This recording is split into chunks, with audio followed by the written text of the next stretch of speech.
come to Myth 9, and we're using, for one of our pairs of books, one of the most interesting of all of Plato's dialogues. This is an illustration that was accompanying a whole series on Plato's major dialogues that I presented at the Philosophic Research Society here in Los Angeles in the early part of 1990. And it was so successful that I repeated it with further dialogues and going deeper into some of the dialogues I had covered in the first part, and I did that in 1991, the following year. They have all been collected together, 23 dialogues, which was 26 90-minute presentations, plus a 27th presentation on Plato's theory of education. That was a special lecture. Had Manly Hall not have died, I would have presented a very special 28th that would have been on his 90th birthday in March of 1991, and would have been a culmination of the second Plato series. In the first series, I presented the Phaedrus in a single comprehensive lecture, but in the 1991 series, I made two further presentations on the Phaedrus because it is one of the most interesting and important testimonies in the ancient world to an extraordinary quality that was introduced into human civilization sometime around 500 AD, BC, excuse me. 500 BC, there were an array of extraordinary individuals, three that are outstanding and are seminal archetypal figures in human civilization, and a fourth who was revived at the time in a very powerful way. The revival, fourth one, was Zarathustra. And the historic Zarathustra lived in Scythian Central Asia, nearly 2000 BC. But his great revival in the Iran of the Persian Empire was around 500 BC as well, and he was revived by Cyrus the Great, who founded the Achaemenid dynasty that built Persepolis and raised the Persian Empire into something that spread from Egypt to India and from Central Asia all the way down to Arabia. The other three figures, one of them was in China, and he is Lao Tzu, the author of the Tao Te Ching. The second was in India, was the historical Buddha.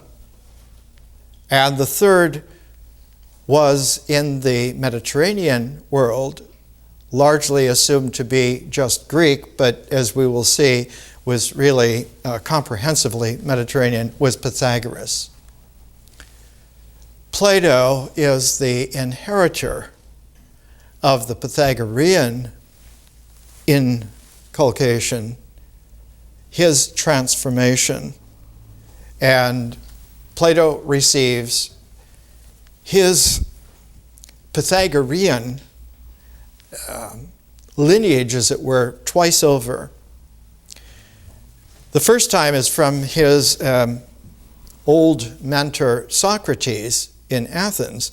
The second time, more than a decade after Socrates had been put to death by the state in Athens for teaching young men not to believe in the old gods and for teaching young men to think tighter than their sophistic teachers were teaching them, so that instead of just playing the political game, they were out to change the nature of man, so they did not play games anymore with politics.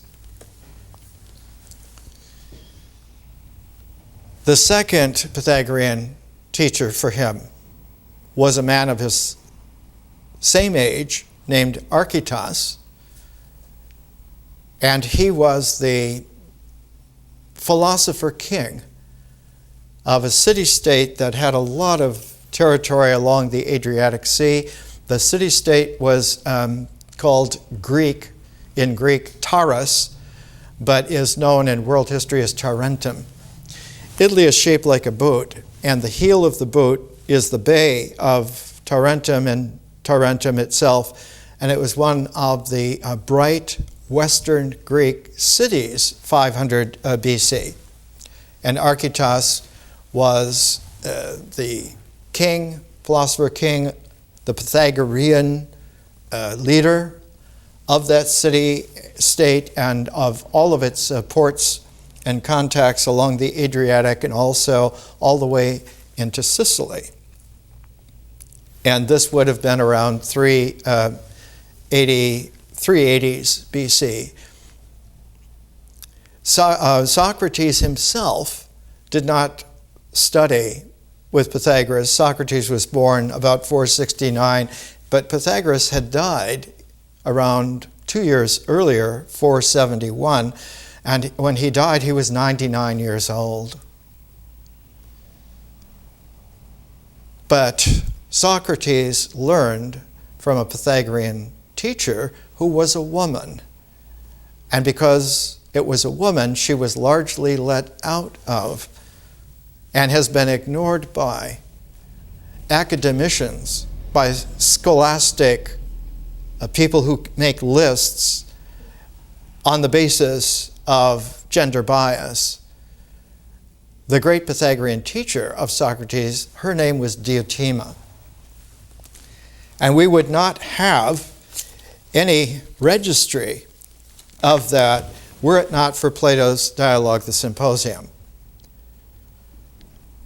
And in the Symposium, almost every major bright figure, the most fashionable people of the age in Athens, which was the New York, the London, the Paris of its time, all of the famous figures are here in the Symposium. The beautifully vain general Alcibiades, who changed sides in a war several times and fought on either side and was a hero on either side, who was considered the most beautiful man alive at the time, the most fashionable soldier of fortune. Also in the Symposium, one of the great founders of Greek comedy, Aristophanes, who had made fun of Socrates in a comedy called The Clouds, Nubis in ancient classical language, in which Socrates is lowered in a basket from the ceiling where he has been contemplating, not his navel, but the heavens. And he is lowered in this basket to be able to teach for a while, and then they raise him back up to celestial heights, to the ceiling, where he can commune with those who are not really there, visibly. Aristophanes, Alcibiades, Agathon, who was one of the great Greek tragedians of the age. Phaedrus is there, Socrates is there. And in the midst of all of this, they're talking about love. About whether love should be bestowed on someone who really loves you or on someone who doesn't really love you, and thus it has a more deeply possible, meaningful relationship that could be developed.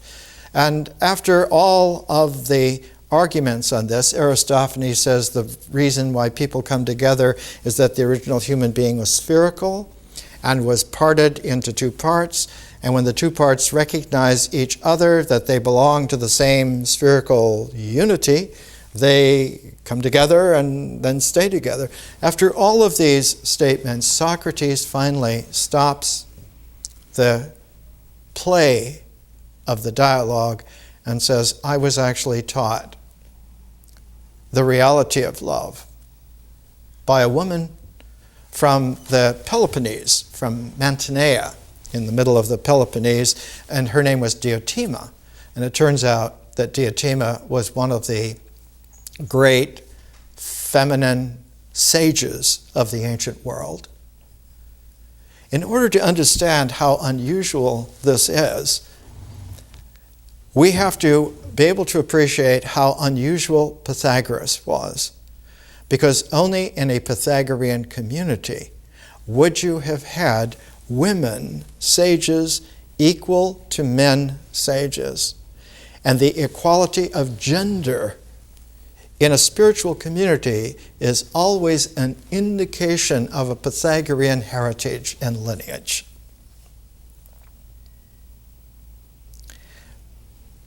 We're pairing with Plato's Phaedrus the wonderful book by one of the great sages of the 20th century, Susanne K. Langer.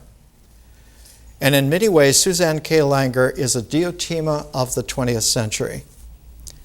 She was the prize inheritor of two of the greatest philosophers of the early 20th century, two men who almost dominated the early 20th century, and the greatest presentationer, being able to present the philosophy of a third great figure in early 20th century philosophy. The third great figure was Ludwig Wittgenstein, the greatest logician of the first half of the 20th century. The first teacher was Alfred North Whitehead, who was not only one of the world's great mathematical logicians, he wrote the great Principia Mathematica in 3 volumes with Bertrand Russell. When it was published in 1900, it dominated Western thought. It literally shifted the foundations of philosophy, showing that mathematics and logic were the very same field from different angles of approach and of application. It was Wittgenstein who, in 2 incredibly insightful books, criticized the validity of the Principia Mathematica and shifted again so that Western philosophy in 1900 was suddenly set askew. The whole frame of reference was set askew, and Wittgenstein came along about 30 years later and erased the lines that made that frame, saying there is no permanent frame of reference in the applications of math, the applications of logic, in the way in which the form of the mind applies itself. Between Whitehead and Bertrand Russell, and Russell was a teacher, he was the mentor of Wittgenstein. Between the two of them, they would have dominated thought in philosophy in the Western world in the first half of the 20th century, except that there was a formidable German thinker. His name was Ernst Cassirer. And Ernst Cassirer was also one of the great teachers of Susanne K. Langer. So she received from Whitehead and from Ernst Cassirer, she was their prize student. And she was also the inheritor, in a way, of the peculiar and particular genius of Wittgenstein. And so Susanne K. Langer is one of the most interesting and conspicuous figures in 20th century thought. So we're going to take her and pair her with Plato's Phaedrus, not to compare, but to make a ratio between 500 to 400 BC and the way in which the 20th century developed itself all the way until the beginnings of the 21st century.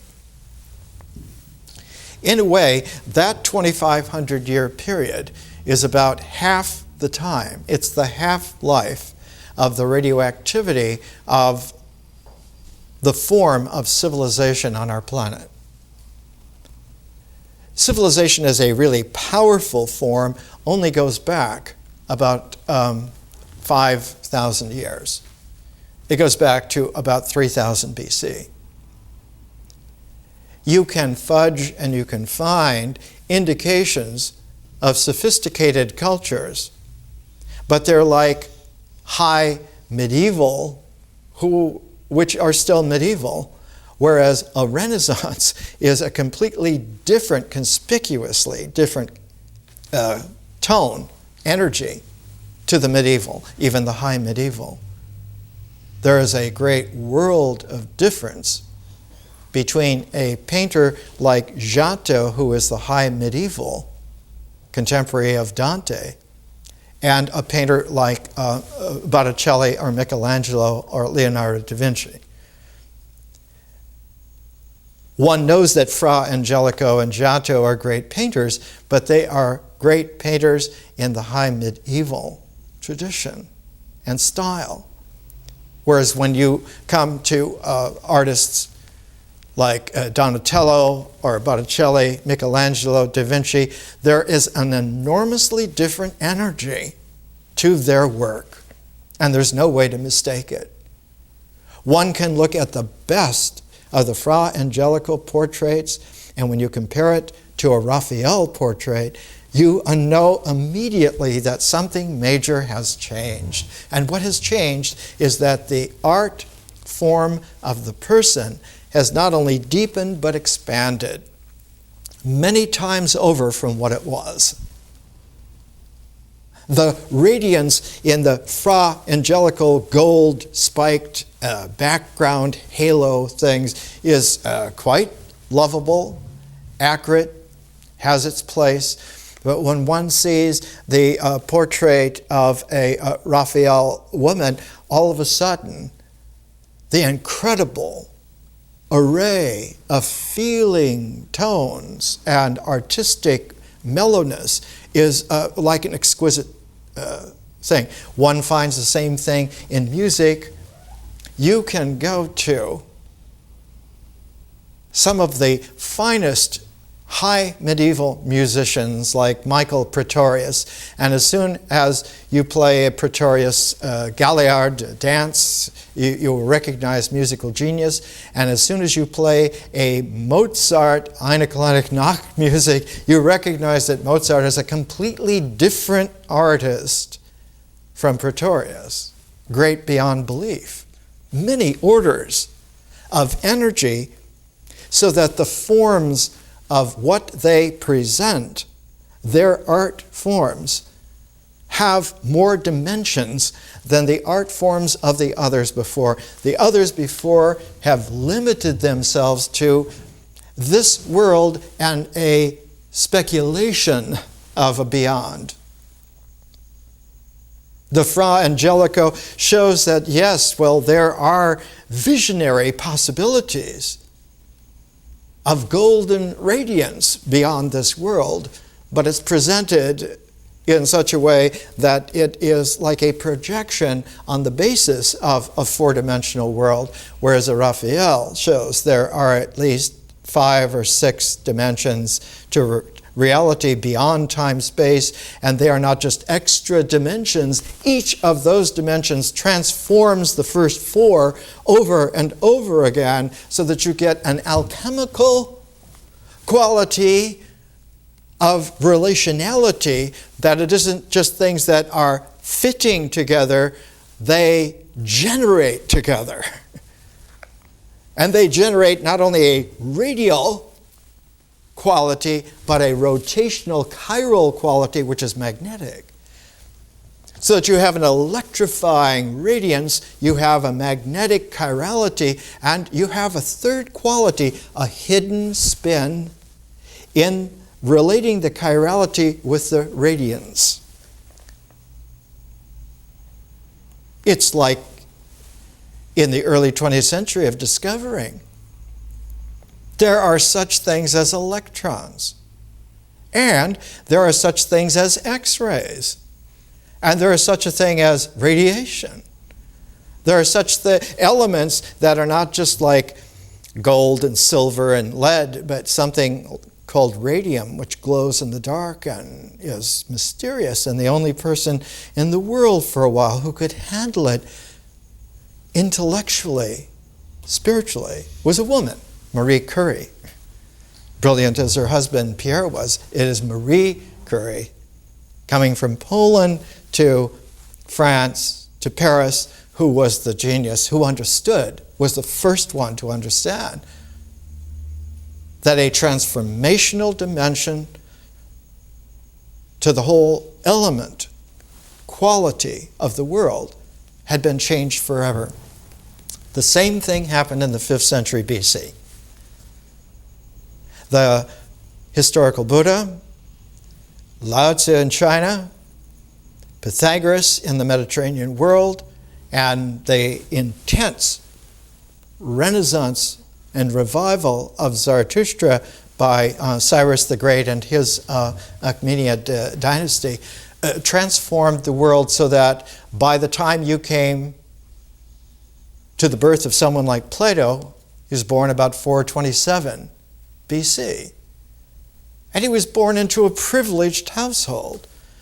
His family went back several hundred years, and they were like some of the founding powers of not only the city of Athens and the Athenian Empire, but the whole glory of the ethos of the Greek assumed superiority over all other peoples.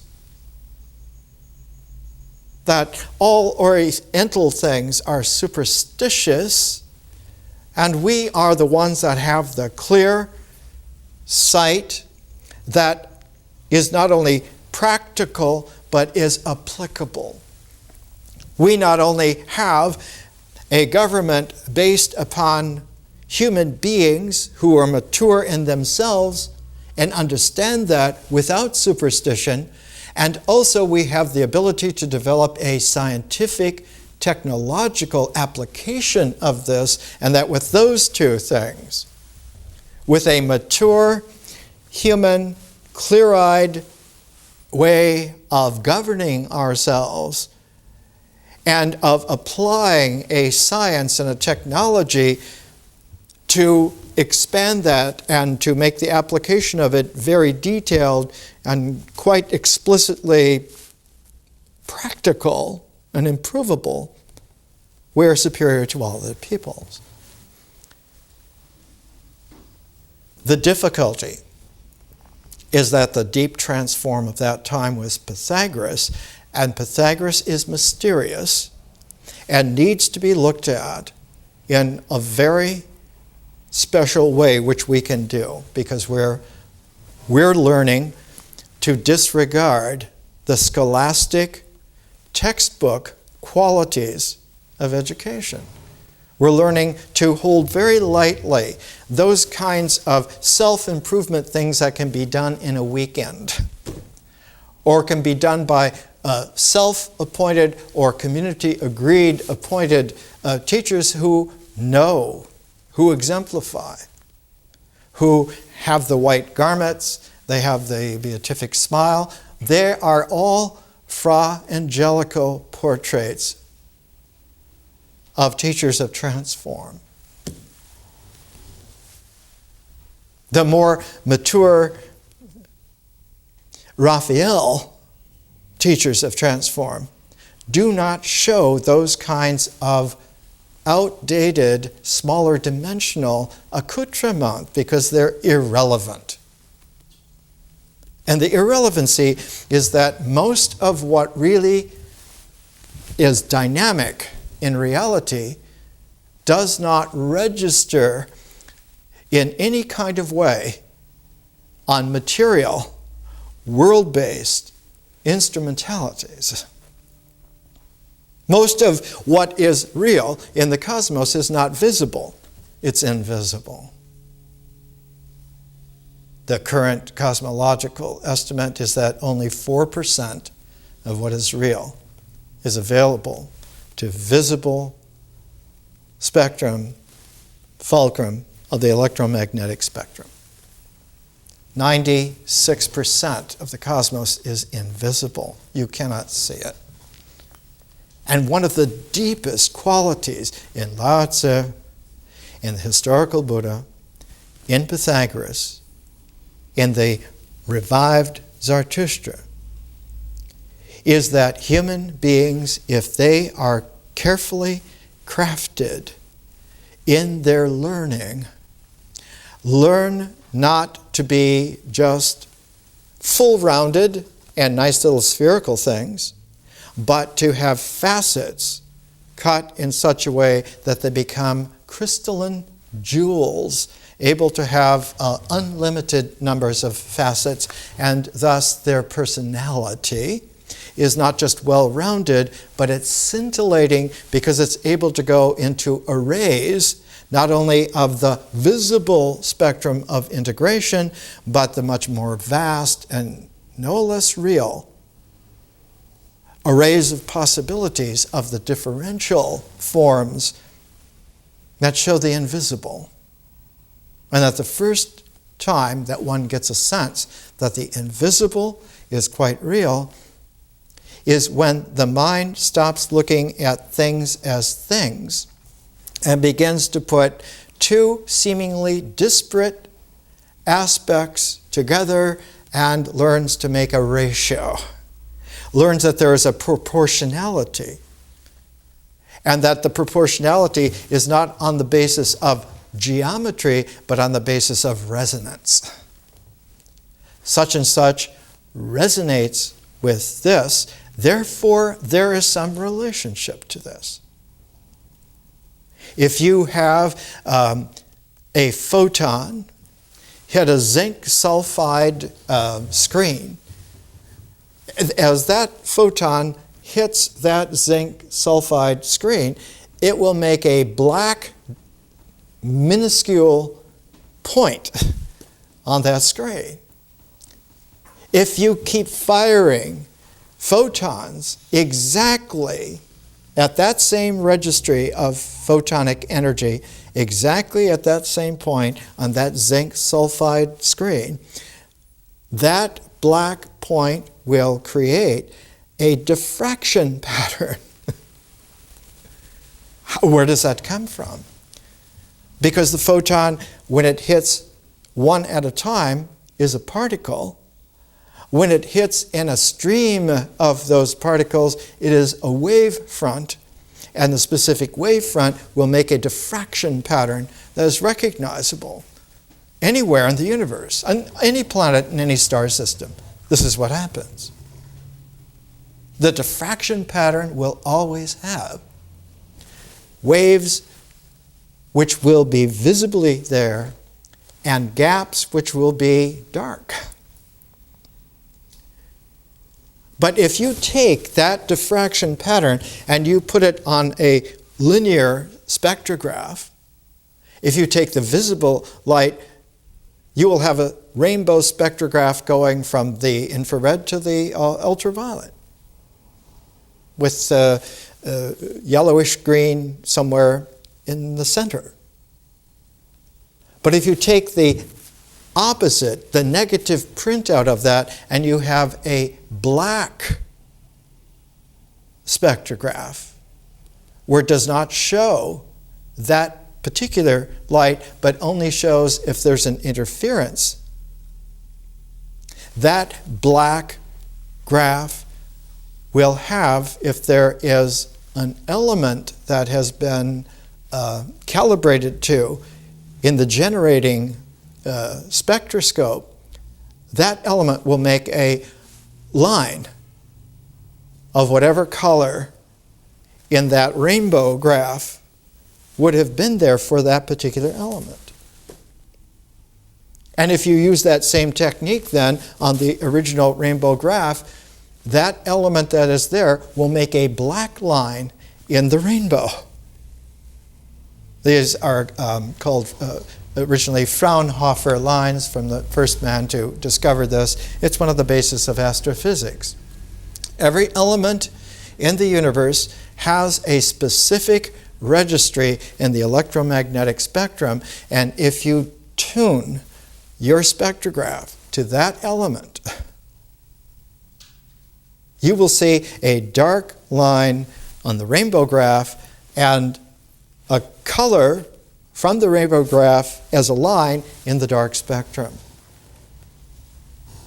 Because there is a quality here of the complementarity of what is visible and what is invisible, and their complementarity is based upon a fuller sense of reality.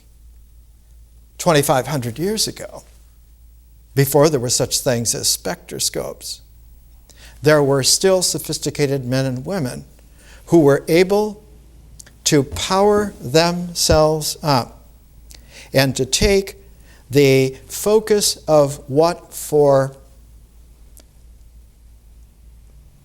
who knows how many millions of years, the patience of the hunter, the patience of the gatherer, the patience of the scavengers even, to keep focused on the game, on the fish, on this world, on the ripening of fruits, on the availability of food, places to take shelter, caves or whatever it was.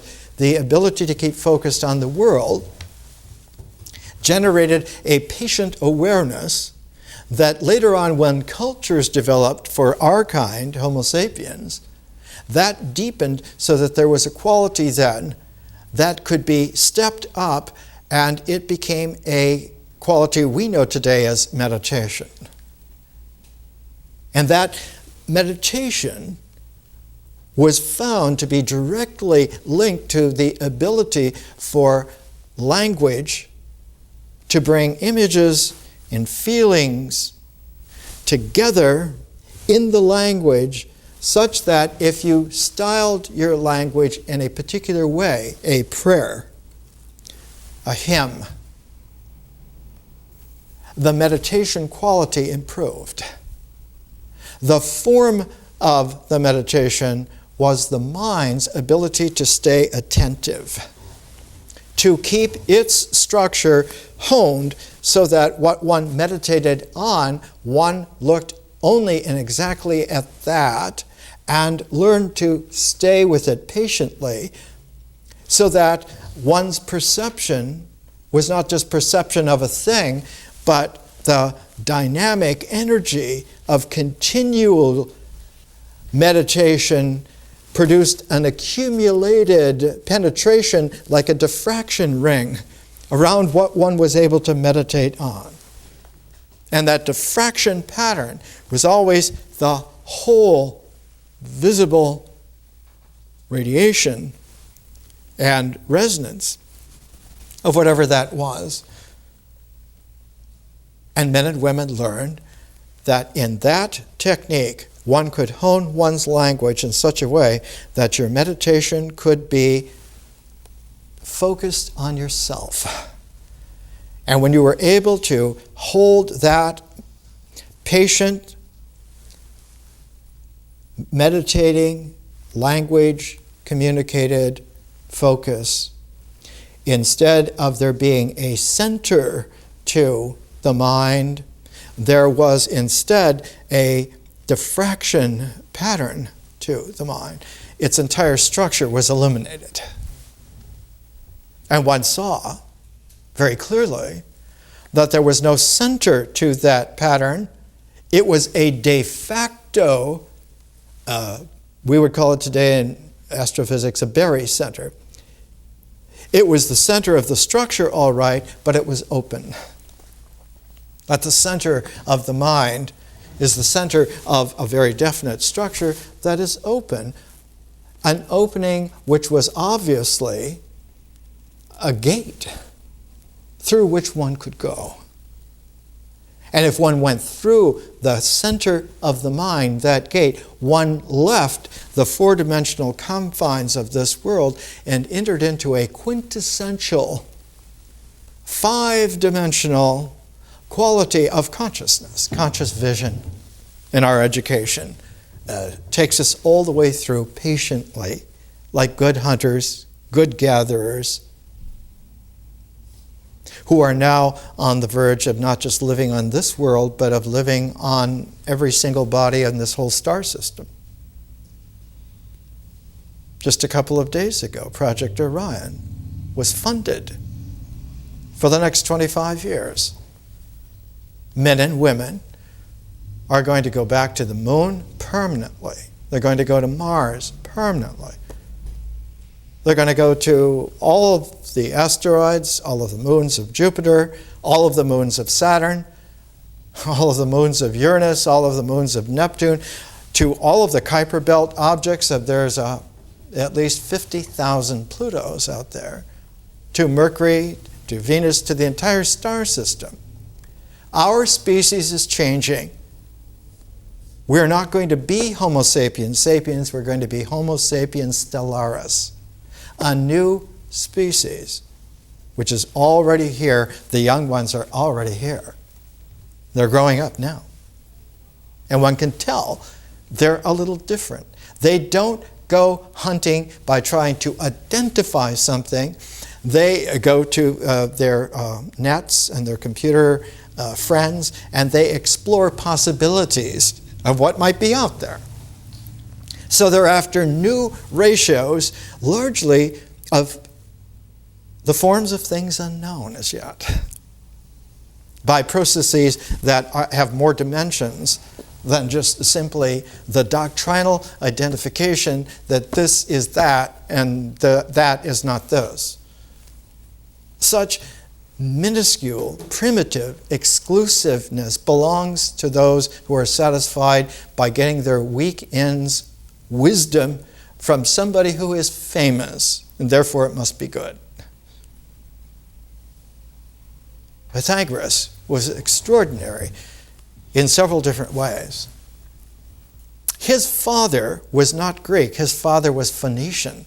Menestarchus was from Lebanon, what is today Lebanon. And he married a sacred priestess of Apollo, and she lived with her family on Samos. That's why Pythagoras was brought up in his mother's island. But Pythagoras was conceived in a very special way by his mother and father, not in Lebanon, not in Phoenicia, and not on Samos, but at Delphi, at the Oracle of Delphi. And so he was named after the Pythian Apollo Oracle of Delphi. He was named Pythagoras. Pythian Pythagoras. And his father was in charge of, like many wealthy Phoenicians, of shipping ports and routes all through the Mediterranean, all the way not just from Lebanon and over to the new Western Greek sites of southern Italy and Sicily, but to Carthage. The Carthaginians were Phoenician, all the way to Gibraltar, the Pillars of Hercules, all the way outside into the Atlantic coasts of Spain and up to Britain and down along Africa, so that Pythagoras' father was one of these international shipping magnates. And in his travels, he adopted a very strange young boy who was very odd. And we're going to talk more about him next week. One thing about this boy, he was not quite human. He could stare at the sun without blinking and not be blinded. He had extraterrestrial qualities. And Pythagoras grew up with this strange brother, and in watching him, he learned to see that there were radical differences in comportment that made an enormous difference and still belong to the ratioing of the real, but were extraordinarily different in terms of this world. Let's take a little break and we'll come back to some of this.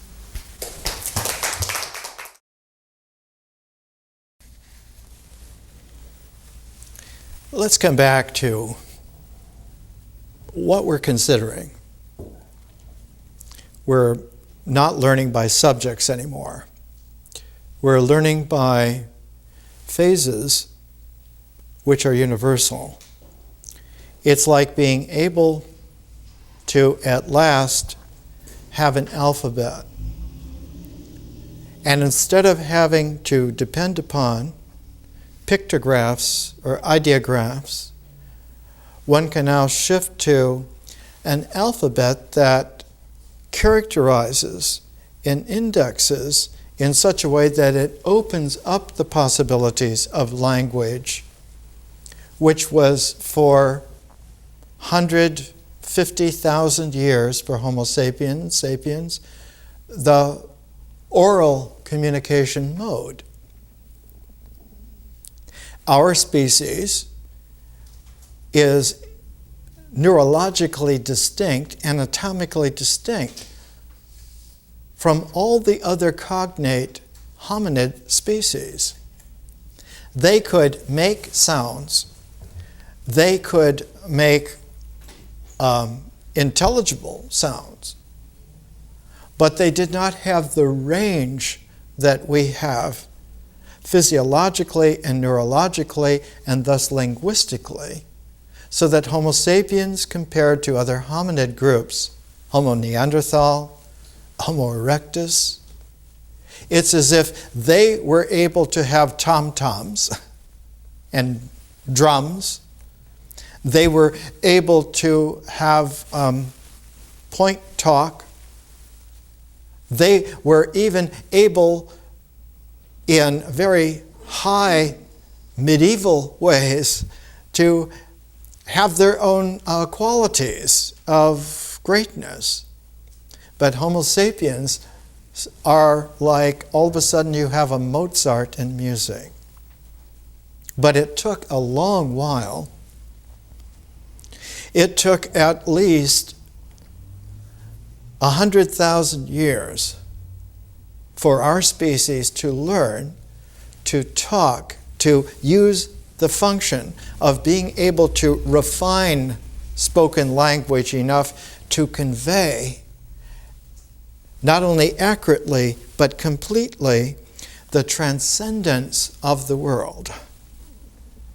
And when the transcendence of the four-dimensional world, of visibility, of practical activity, becomes transcended, then one has the ability to not only go through a threshold into the realms of visions, but to be able to bring back from those rare visionary experiences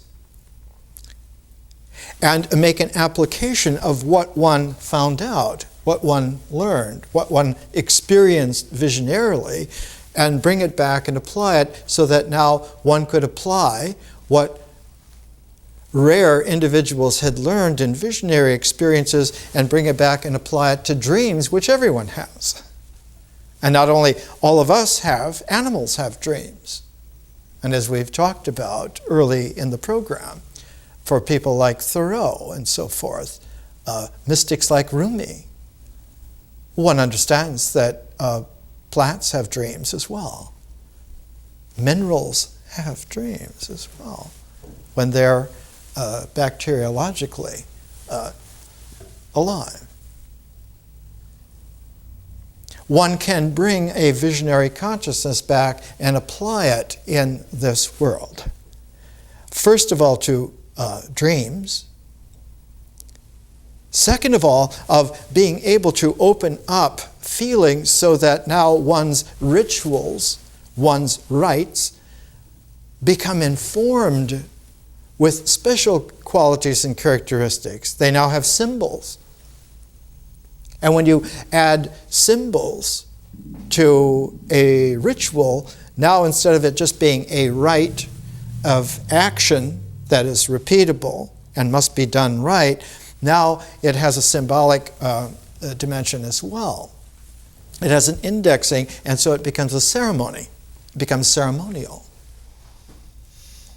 And the meditation, as we were talking about in the first half, becomes not just a meditation of the mind, but it becomes a contemplation of the expanded consciousness that now is like a diffraction pattern radiating out from the mind, and one finds in world art, even back to Paleolithic times, in the center of the Sahara Desert, when it was a fertile grassland, some 20, 25, 30,000 years ago. The great mountain range in the very center of the Sahara was the home of a very sophisticated Paleolithic culture who left paintings and drawings. The Tasli d'Angers mountain range, and a Belgian, Pierre Lotte, led an expedition there about 35 years ago, 40 years ago, and found that there are halos around the heads of some of these figures. Many later ufologists said, well, these are aliens from another planet with spacesuits on. No, they are special, visionary, transcendent cultured people who know that there is a special space now, that the mind is able to encompass more than the size of its structure in the cranium. It's able to have an extended space, and we recognize that this is like a thought bubble. This is like the nimbus. It's like the halo, which is a cross-section of the nimbus. And that this is an extension of visionary consciousness, so that the human being now is radiantly more than what they are. And with aural photography, one can register that there are rainbow hues around the body that radiate out.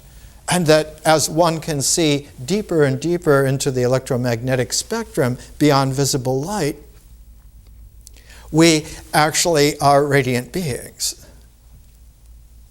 There is much more to us in the extension of our four-dimensional worldly physicality than there is in the physicality.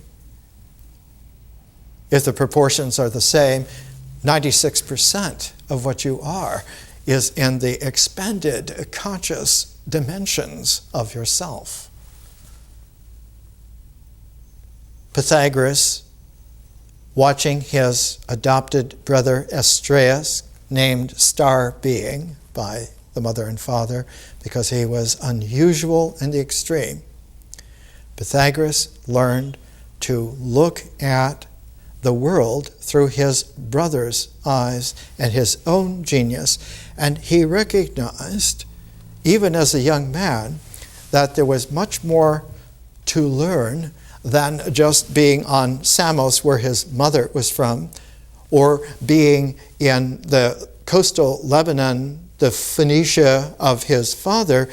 And so as a young man, he began to look for wisdom centers that he could go to live in, to study at. And the first one that he chose was in Egypt, in Heliopolis. And he studied there for 22 years. Patiently, resonantly, building up the accumulated penetration of a universal genius that had been exposed to almost an extraterrestrial possibility of life, and the Egyptian wisdom showed him the way in which a contemplation, radiance, extends not only out into other dimensions from this world, but that those other dimensions carry over beyond death, back into life again, so that there is a reincarnation possibility. And not only that, there is a refined possibility of not just a reincarnation in another life, but there is the possibility of a rebirth within this life, so that one is literally born back out of the chrysalis of the old you into I guess the phrase new you would be accurate, but it's been trashed by science fiction and advertising so much. I hate to even suggest to you that the new you is available. But what it is more likely an exponential quality of your possibilities that are now not only searchable, but they are able to be brought back and applied. The finding of the forms of further dimensions of yourself produce works of art. The finding of their applicability back into transforming the world are works of science. And so the arts and sciences belong to the further dimensions of conscious time-space. Whereas this world can be very completely summed up by the symbolic thought of the mind once it learns not only to have coherent language, but to write it down. And the alphabet is one of the first steps to great civilizations. Not just high cultures, which can be oral, but a civilization must have a written language in order for it to sustain itself. Cultures are mythic. They're on the mythic horizon. Oral language, feelings raised to comprehensiveness of humane sentience, images raised to the possibility of constituting an image base, which can be then structured into the imagination. And once the mind has a written language, has the imagination, it is able to work with those two aspects and be able to then hold ideas. And so ideas, images, feelings, all of this characterized in its expressiveness by language finds a way to be written. And following the myth phase, we'll get to symbols and we'll see what a powerful completion this is, but also that it has its peril. Because for this world, for the four dimensions of time-space, a very high culture raised to the point of a written language civilization seems to be the final missing piece. And indeed, it has a stability to it. But its stability increasingly precludes any further growth, any further experiment, any further development. And so civilizations, while they become extremely successful early on, they are all fragile. They are brittle forms. And like all integral forms, they then show the characteristics of a life form. They are born, they become very vigorous, they become adolescently fertile, they become aggressively successful, they become less successful through competition, they begin to age, they begin to become infirm, and they die. Arnold Toynbee, in his study of history in the second third of the 20th century, studied world civilizations, not cultures, not countries, not nationalities, not religions, civilizations. he counted 27 of them. The 26 were already dead, and the 27th moribund and dying. None of them had the ability to either live indefinitely or to live again or to live in a more refined transform of itself. What we are doing here is preparing a population of adventurers, of pioneers, whose refining and critiquing and analyzing and sharing in the community of all of you the ability to emerge a new civilization, a completely different kind. A civilization not meant to have a volume of laws and doctrines, but to have the scintillation of like a jewel matrix of possibilities. And this is the realm of human freedom and the future.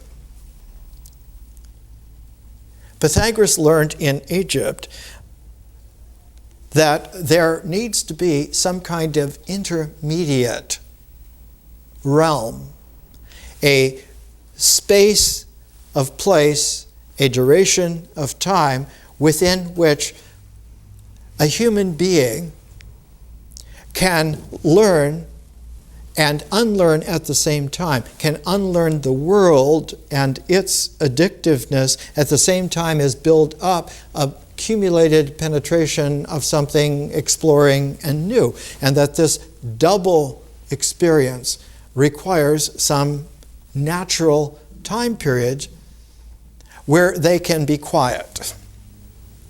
That most people in the world are not quiet, they're just absorbed in the world and what it's doing to them, doing for them, doing without them, and they need to get in, or they need to get out and don't know how, or they need to be with others who can make a difference and change, and yet those changes over some duration of time, one finds that they go through a cycle and they're back again. Like the politics in the United States now is the politics of the 1950s all over again.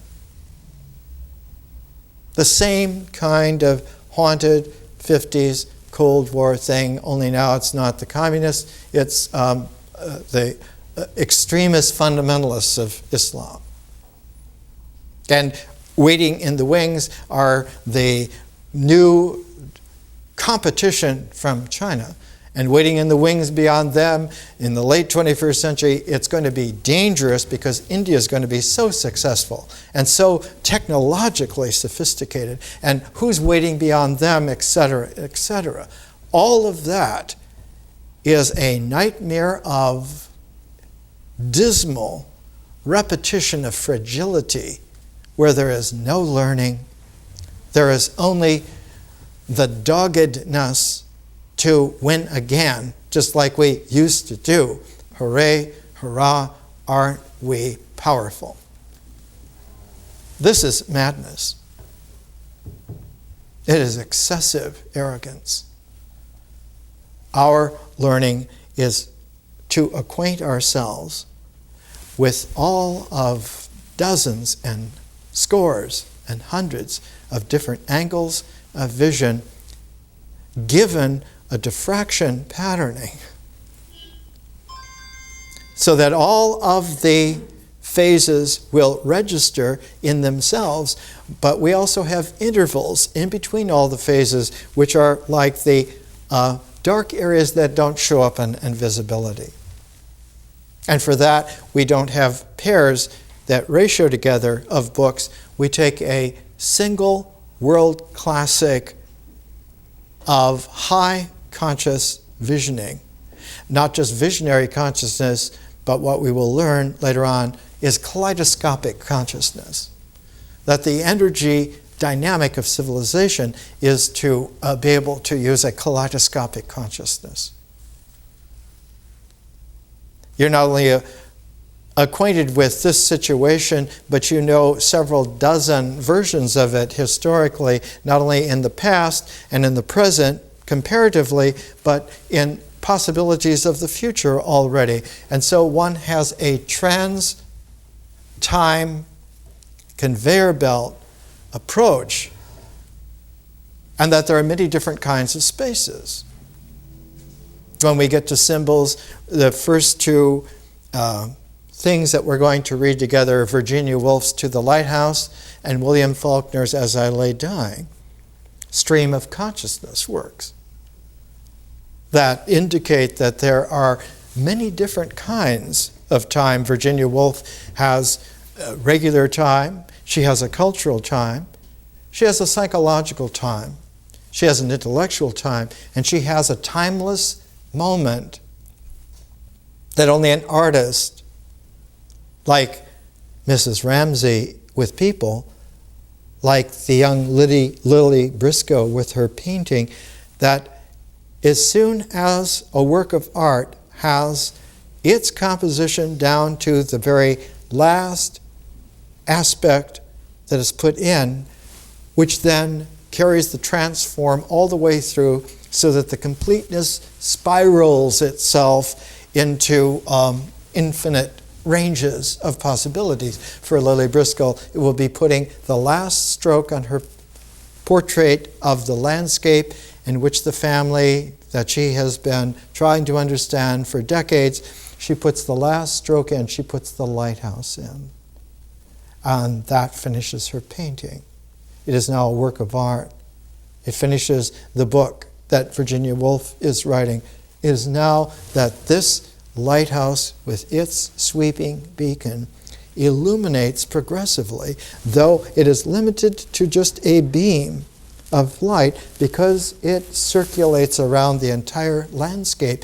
If you're patient and accumulate the vision, the penetration, where the light showed is where four-dimensional time-space world is illumined for a second, but if you follow its entire path, the whole field, the entire landscape, is now remembered, is envisioned, is imagined, is able to be put into an expressive language in a work of art. And now, not only is the artist produced a work of art, but anyone who appreciates that work of art becomes an artist of themselves. And there isn't just one work of art. There are works of art without limit. There are ways in which human beings have learned to express themselves almost beyond belief. And the future is that there are more ways yet than could ever have been imagined before. The quality of Pythagoras was that when he finished 22 years in Egypt, he recognized that the Egypt of the time was not the ancient wisdom Egypt, but was a part of the Persian Empire. And so he arranged to have himself taken into early Achaemenid Persia, to the Medes, to the time not of Cyrus, he was gone, and Cambyses, who was gone, but of Darius the Great. And into that Persia, Pythagoras spent another 11 years studying.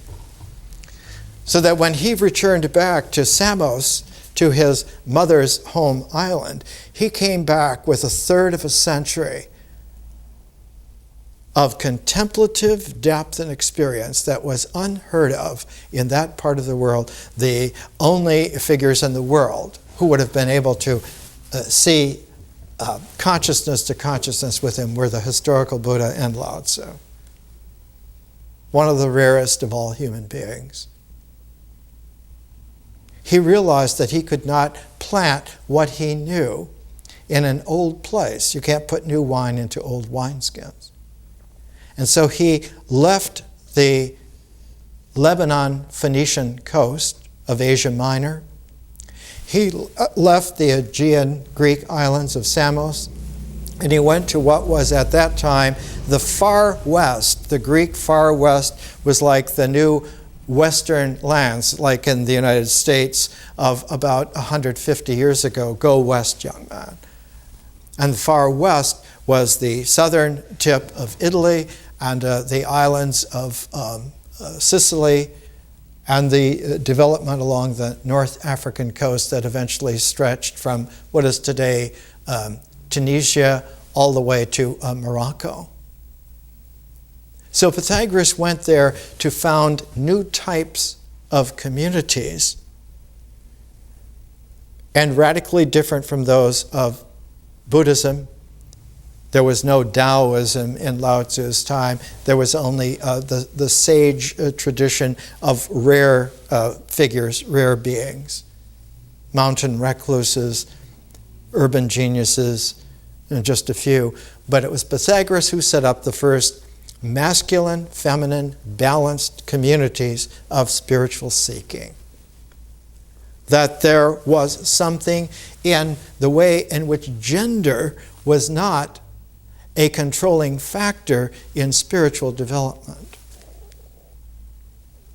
Because one of the qualities was that one needed to transform one's sense of person beyond the gender categorization of your worldly life. That this was an indication that you were still identifying yourself, whereas it was not a matter of identification, but of recognition of further possibilities. The Pythagorean communities that were set up began to register in rare spots all over the Mediterranean world. And one of the earliest spots where it registered was not in southern Italy and not in Sicily, but it registered on the border of Egypt and Cyrene, on the border of what is today Egypt and Libya. And right where that border was at the time, there was no city of Alexandria yet. It was just an area in between classic Egypt and the next Mediterranean coastal land, not Libya of the time. It was called Cyrene and went all the way over to where Benghazi is today in Tunisia. That particular realm was at the end of a very large lake called Mareotis, which was about 3 times the size it is in our time. And at the very end of Lake Mareotis, the landforms change. And in between Lake Mareotis and the Mediterranean Sea is a single ridge, and that single ridge has little rivulet that goes out from Lake Mareotis into the Mediterranean. And there, at that particular landform change, was one of the earliest of the Pythagorean communities. And that community was classically called the community of the Therapeutai. That's the community that Jesus was the master of for more than 20 years in his time. But it was established back about 500 BC. It already had this quality of being in a very quiet spot that was yet related to easy sea access, easy access to a very large inland lake, fertile grounds. One could grow grapes there and have wine. In classical times, some of the best wine in the world was made there in that part of Egypt. You could grow olives. You could have oil. You could grow all kinds of crops.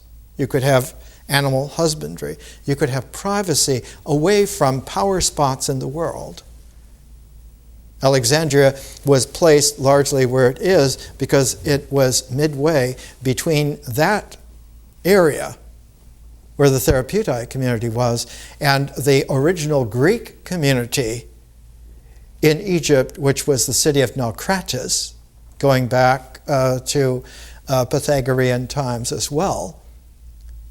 But that branch that Rosetta branch of the Nile that went up to the Mediterranean, from where that touched the coast over to Alexandria, then to where the Therapeutae community, all of this was like a geometry that Alexander the Great understood and placed Alexandria to be a world city, one of the first great world cities, where it was, because it had enormous advantages.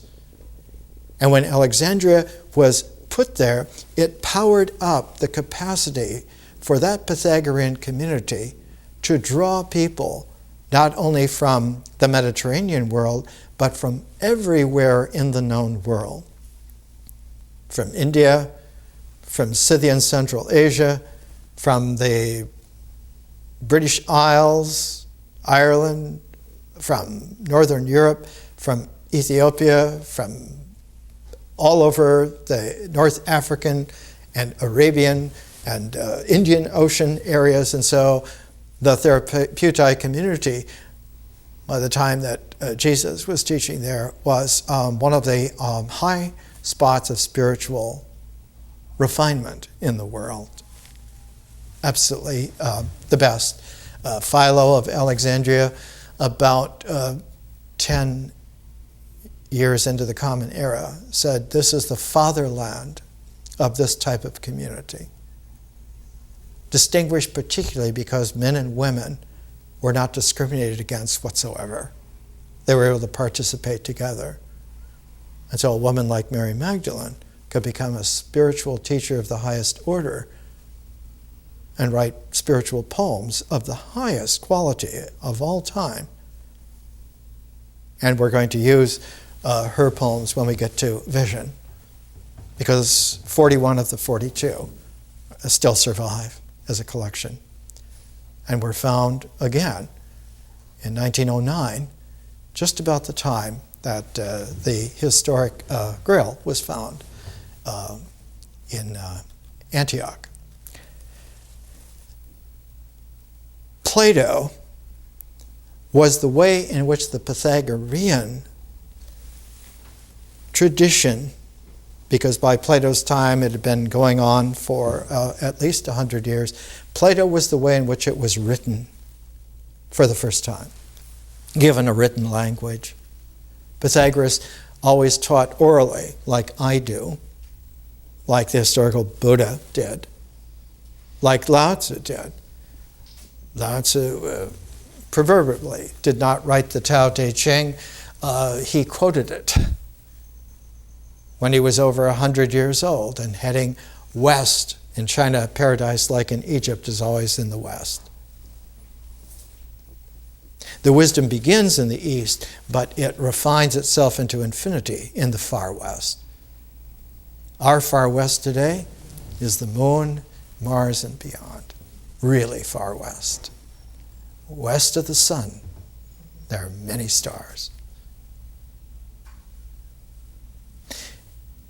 Plato was the way in which that language orally was given a written form, and the written form was the Platonic dialogue. And the Phaedrus that we're taking, and I'm recommending Robin Waterfield's translation of the Phaedrus made for the Oxford World's Classics.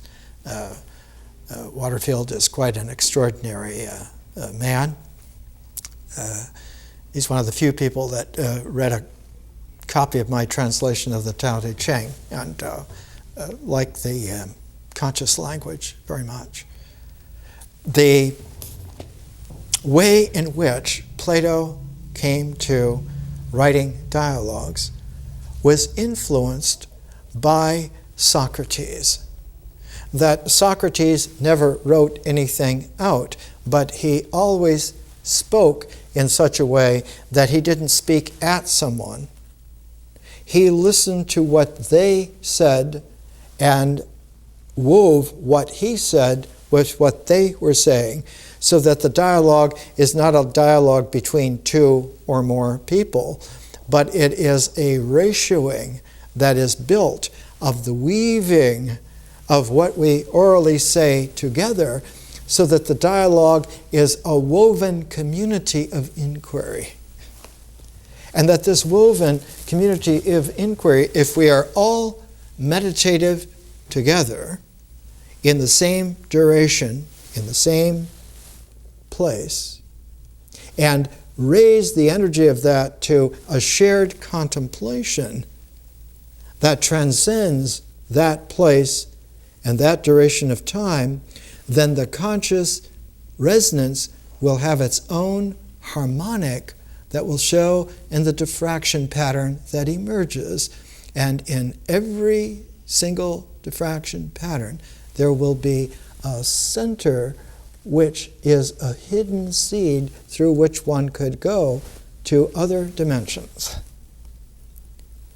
And that point is no longer a point that has the symmetry of pro and con of any kind, and is a moment of openness, which is an infinite equilibrium through which consciousness then can step together, and that all may emerge together through that gate. Not only at the same time and in the same place, but at any time and any place, anyone who follows that dialogue with them joins that accumulated penetration through. And for the last 2,400 years, hundreds of millions of men and women have gone through those centers of Plato's dialogues, and they have all gone through together and form a very large transcendent community by now. Much more populous than any state on this planet at this time. Because it includes also all future beings who will be able to do that as well. And not just Plato, but all spiritual patterns have this shared capacity of an emergence into infinity, indefinitely, continuously, shareably. I will try to make copies of, for you, of some of the pages of both my lecture notes on the symposium and on the Phaedrus. And just to show you the cover for the symposium notes, this is a labyrinth mandala, and the photograph here shows the mandala on the floor where it is, the building where it is. The building is Chartres Cathedral, built in the still wild fields surrounding the little village of Chartres. And the great cathedral was put there because it was meant to rise immediately out of the beautiful fields, not in a great city, but out of the simple fields of the earth. The lilies of the fields are the right landscape sometimes for the greatest spiritual architecture. In the center of the floor of Chartres Cathedral is this labyrinth incised into the stones of the floor. It's a particular rosette type of a labyrinth. In order to get to the center of this labyrinth, you must patiently cover the entire surface area of the mandala. You cannot get to the center directly, but if you follow through, you will cover every square inch of that mandala so that when you get to the center, it will be the culmination of completeness as well as the penetration through to perfection. Right at the center where the nave and the aisle cross in Chartres Cathedral. The original Chartres, when it was first completed after many generations and 100 years of building, had a catastrophic fire and burnt. The floor remained, and so several more generations rebuilt, and the Chartres that we have today is actually the rebirth of Chartres Cathedral, and it's been there for about 1,000 years. Our learning is a patient going through a medicine wheel, Vajrayana, mandala, labyrinth of transcendence, and it will include not only yourselves, but who knows how many beings who will make use of this, not only into the far future and far places, but it has a recursive reverberation so that those in the past who did this will be included as well. In this way, there is good news indeed. More next week.